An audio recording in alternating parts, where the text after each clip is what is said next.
Monsieur le Président, Mesdames, Messieurs les présidents de groupe, Mesdames, Messieurs les élus régionaux, merci pour cette émouvante minute de silence et pour vos mots auxquels tous les conseillers régionaux du groupe Rassemblement national et apparentés s'associent bien évidemment. Avec l'ensemble des élus de notre mouvement, nous réaffirmons notre soutien total et inconditionnel à Israël qui vient d'être frappé en plein cœur par les exactions terroristes du Hamas.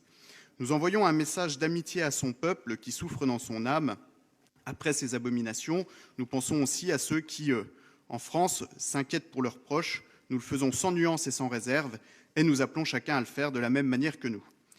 Car rien, mes chers collègues, ne peut justifier de telles actions, de telles horreurs que je n'ose relater ici.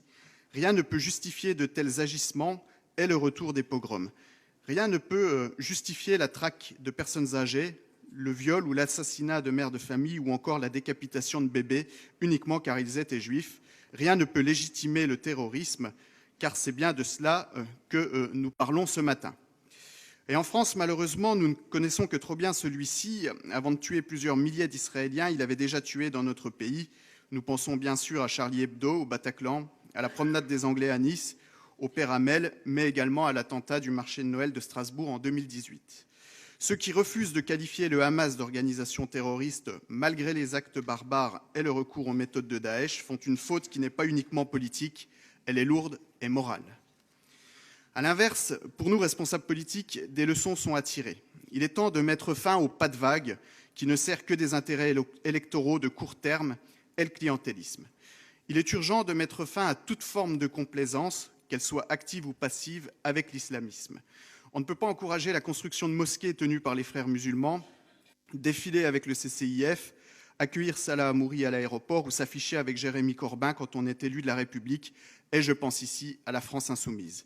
Alors, après le temps de l'effroi et de la sidération, de la condamnation et de la fraternité à l'égard du peuple israélien, viendra le temps où chacun devra prendre ses responsabilités.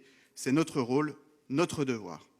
Pour nous, élus du Rassemblement national, être responsable, c'est arrêter de subventionner ceux qui encouragent l'islamisme. C'est ne pas soutenir les actions de l'UNEF. C'est ne pas financer un concert de Médine au Jardin du Michel. C'est arrêter les financements et subventions aux associations qui véhiculent cette idéologie totalitaire.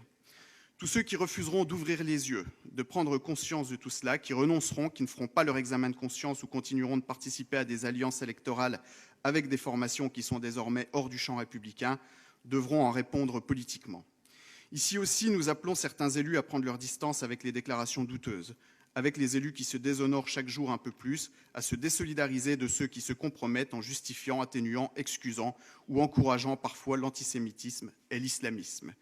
Avec mes collègues, nous continuerons pour notre part à défendre tous les Français sans exception, avec la volonté de préserver chacun sans aucune distinction, et nous continuerons à dire à nos compatriotes de confession juive, comme à l'ensemble des Français, que face au danger mortel du développement du fondamentalisme islamiste, le Rassemblement national est le seul mouvement politique qui a la volonté inébranlable de les protéger.